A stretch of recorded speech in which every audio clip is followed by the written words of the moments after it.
Hey, salut à tous, bienvenue dans un nouveau Pete Explique. Alors aujourd'hui je vous parle de Ice Team. Ice Team, c'est un jeu de Bruno Cathala et Matthew Dunstan, illustré par Camille Chaussy, édité chez The Flying Games. C'est pour des parties à 2 joueurs uniquement, à partir de 8 ans et pour une durée approximative de 20 minutes. Dans Ice Team, vous êtes chacun à la tête d'une équipe d'ours polaires, l'équipe rouge, l'équipe bleue. Ça va être une course et le but du jeu, ça va être d'avoir le plus de poissons possible à l'arrivée.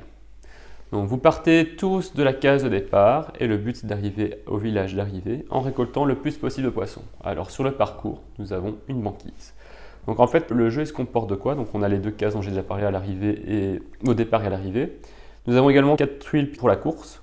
Alors ces tuiles, on les dispose comme on veut, tant que les ours soient obligés de passer par au moins une case de chacune des tuiles pour aller du départ à l'arrivée. Sur ces plateaux, il y a les tuiles igloo, comme ceci, qui sont déjà fixées dessus. Et toutes les autres tuiles, en fait, c'est à nous de les placer comme on veut, aléatoirement, d'accord? Il y en a de différents types, on parlera de chacun des types après. Elles doivent être placées uniquement sur des cases illustrées, d'accord? Vous voyez ici, il y a des illustrations. Les emplacements qui sont vides, ou sur lesquels il n'y a pas d'illustration, on ne met rien dessus, d'accord? Ce sont juste des zones de mer dont on parlera après. Donc avant de commencer la partie, chacun des ours sont placés sur la tuile de départ. Alors vous voyez qu'en fait, on a des jetons avec 3 poissons, 2 poissons, et 1 poisson. Alors vous remarquez qu'ils sont recto verso, il y a un côté poisson frais et un autre côté c'est poisson congelé. Alors on expliquera la différence après. Mais donc pour le moment ce qu'on va faire c'est qu'on va placer à chaque fois un jeton avec un poisson frais sur chacun des igloos. Alors comment va se dérouler la partie? Donc on va désigner au hasard un premier joueur et à tour de rôle chaque joueur va effectuer 2 actions. Une action consistant à effectuer un déplacement suivi du déclenchement de l'effet de la tuile d'arrivée. Donc à noter juste le premier joueur au premier tour il ne fait qu'une action et ensuite c'est tout le temps 2 actions par joueur par tour. À son tour un joueur choisit un de ses ours et le déplace. Alors il y a différents types de déplacements possibles, donc on fait un déplacement suivi de l'effet de l'action. Alors il y a 3 types de déplacements possibles. Le premier déplacement classique c'est se déplacer sur une tuile adjacente. Donc sur la case de départ on considère que toutes les tuiles banquises sont adjacentes. Donc mon ours ici peut arriver sur n'importe laquelle de ces 3 premières tuiles. Donc ça c'est le premier type de déplacement possible. Et donc ensuite si je veux faire un autre déplacement, donc il y aura l'effet à faire, mais donc je peux déplacer mon ours sur n'importe quelle tuile adjacente, donc c'est sur n'importe quelle tuile qui est autour, donc y compris celle-ci ou celle-là. Alors pas un emplacement vide, je ne peux pas finir dans la mer, je suis obligé de finir dans une zone banquise. Bon, justement, parlons de ça ici. On peut aussi se déplacer en nageant. Nager, ça veut dire passer par les zones de mer.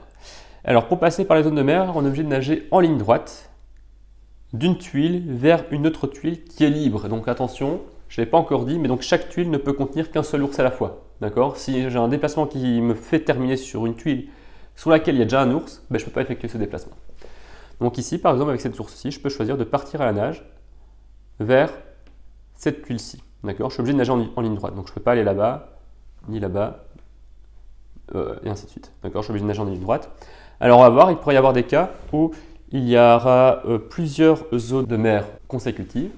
Donc si je me trouve sur cette tuile-ci, je peux nager en me déplaçant de 2 cases vers la tuile suivante. D'accord? Donc la seule restriction, c'est que je dois nager en ligne droite et que je dois arriver évidemment sur une tuile adjacente.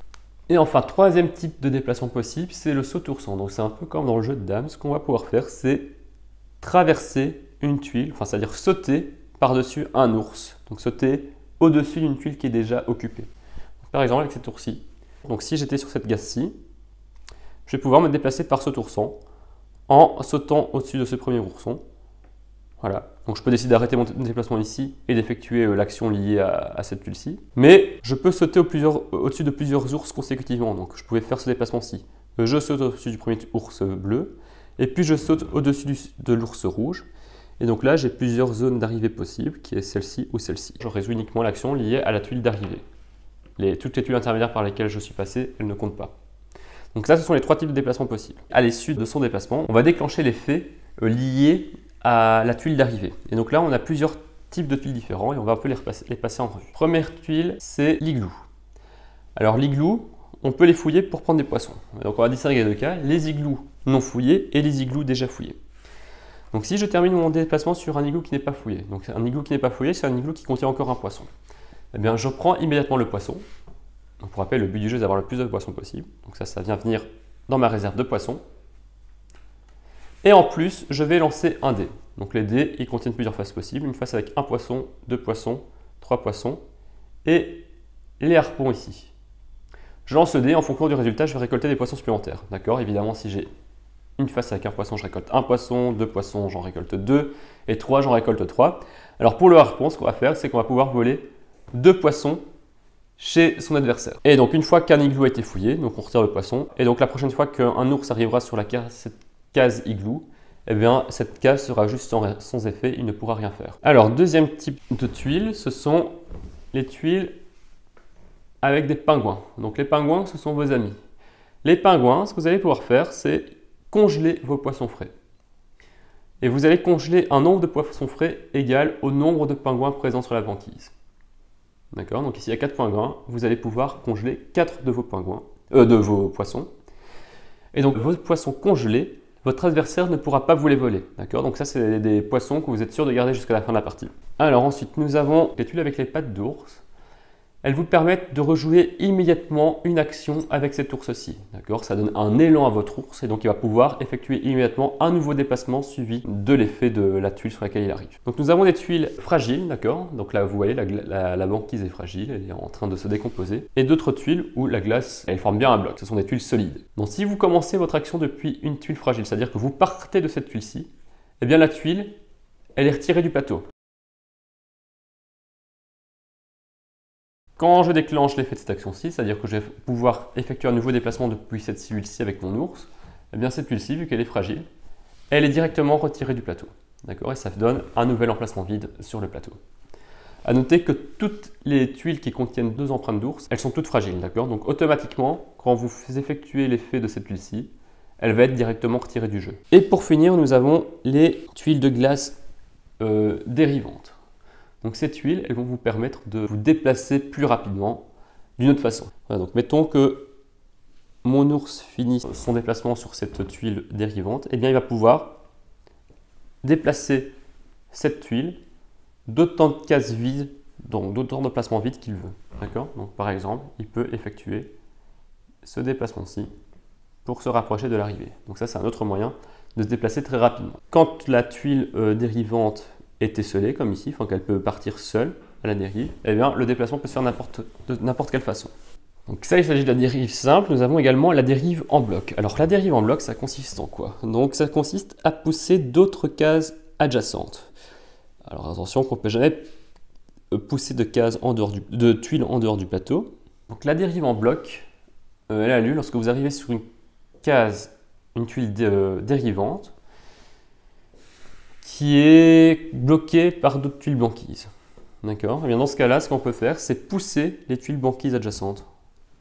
Alors c'est très important, cette poussée du coup elle ne peut se faire qu'en ligne droite, contrairement à la dérive simple où là on pouvait dériver de n'importe quelle façon tant qu'on reste sur des emplacements vides adjacents. Ici, donc je vais être obligé de pousser, donc de dériver dans le même sens, dans la même direction que mon déplacement initial. Donc ici, je me suis déplacé dans cette direction-ci.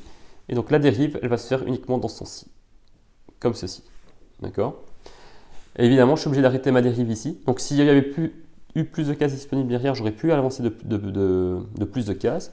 Mais ici, je suis obligé de m'arrêter ici parce que sinon, je fais sortir une tuile du plateau. Et ça ne peut jamais arriver. On ne peut jamais faire sortir de tuile du plateau. Et donc la partie, elle se termine quand? Donc le but du jeu, c'est d'avoir le plus de poissons à la fin de la partie. Poissons frais ou congelés, d'accord? Ça n'a aucune importance.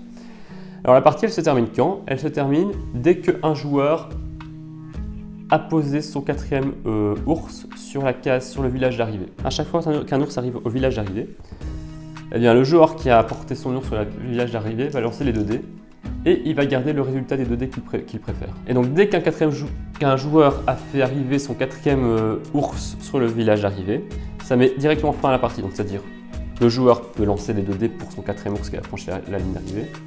Et ensuite on passera au décompte des points, c'est-à-dire au décompte du nombre de poissons. Celui qui a le plus grand nombre de poissons gagne la partie. Si à égalité, c'est le joueur qui a placé son 4e ours sur le village d'arrivée qui gagne la partie. Alors à noter, c'est très rare, mais il peut arriver qu'un joueur soit entièrement bloqué, c'est-à-dire qu'il ne puisse déplacer aucun de ses ours. Si ce cas de figure arrive, c'est-à-dire si un joueur est bloqué, ne peut rien faire du tout, eh bien la partie se termine immédiatement et le joueur a perdu. Donc c'est à vous de faire attention à ne jamais vous retrouver dans ce cas-ci. Donc à bien anticiper les mouvements de l'adversaire.